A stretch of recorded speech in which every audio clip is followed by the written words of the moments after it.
semua, sebelumnya Assalamualaikum warahmatullahi wabarakatuh. Perkenalkan, nama saya Untari Wulan Hindarstuti dengan NIM 230702100069. Saya dari Tadris Matematika kelas 1C. Di sini saya dibimbing oleh Bapak Septiko Aji SPD MPD. Pada kesempatan kali ini saya akan menjelaskan bagaimana sih cara membuat hand sanitizer, tentunya dengan cara yang benar. Sebelum memasuki tahap-tahap pembuatan, saya akan menjelaskan secara singkat apa sih hand sanitizer itu. Jadi, hand sanitizer merupakan suatu cairan pembersih untuk membersihkan tangan dari kuman-kuman yang menempel. Misalkan nih, kita baru pergi, tapi tidak ada tempat untuk cuci tangan, jadi kita bisa menggunakan hand sanitizer sebagai alternatif. Pada masa pandemi saat ini, hand sanitizer berperan sangat penting untuk membunuh kuman. Dan saat mandi ini, teman-teman jangan lupa ya untuk di rumah aja dan selalu taati protokol kesehatan. Bahan-bahan yang kita butuhkan adalah sebagai berikut.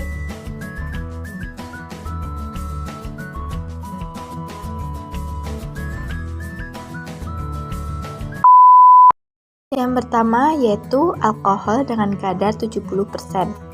Menurut WHO maupun Kemenkes, kadar alkohol yang pas dalam pembuatan hand sanitizer itu berkisar antara 60% hingga 95%. Apabila kurang dari 60%, tidak akan membunuh kuman secara menyeluruh, dan apabila lebih dari 95% akan merusak kulit kita dan dapat menyebabkan iritasi. Kemudian apabila larutan alkohol berkadar lebih dari 95%, kita gunakan cara pengenceran, yaitu menggunakan rumus V1 kali M1 sama dengan V2 kali M2. Nah, di sini bahan alkohol sebagai bahan utama kita dalam pembuatan hand sanitizer, karena alkohol ini membunuh kuman secara efektif. Yang kedua yaitu H2O2 dengan kadar 3%. H2O2 juga sering disebut sebagai hidrogen peroksida.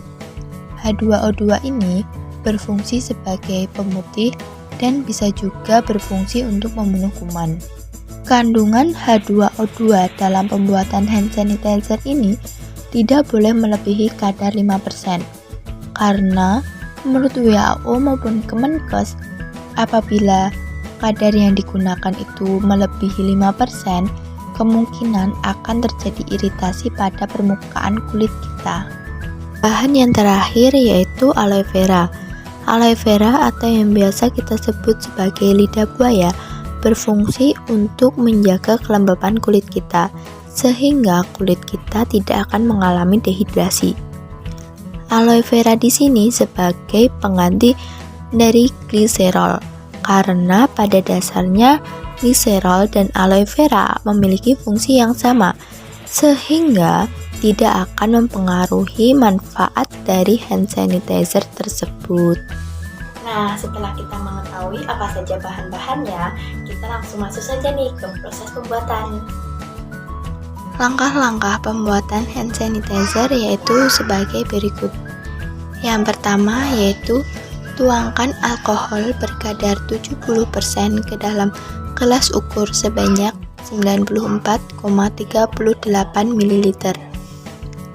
Kemudian masukkan H2O2 berkadar 3% sebanyak 4,17 ml. Kemudian aduk kedua larutan tersebut selama 5 menit. Setelah 5 menit berlalu, kemudian masukkan aloe vera sebanyak 1,45 ml. Kemudian aduk semua larutan selama 3-5 menit. Setelah semua larutan tercampur, tunggu hingga 72 jam sebelum hand sanitizer digunakan. Dan ingat, jauhkan hand sanitizer tersebut dari api. Kemudian kita masuk ke materi kelebihan dan kekurangan produk. Kelebihan dari produk ini yaitu lebih hemat biaya, bahan mudah ditemukan dan bahannya aman. Kemudian kekurangan dari produk ini yaitu tidak adanya zat pewarna dan pewangi, sehingga memberi kesan hand sanitizer tersebut kurang menarik.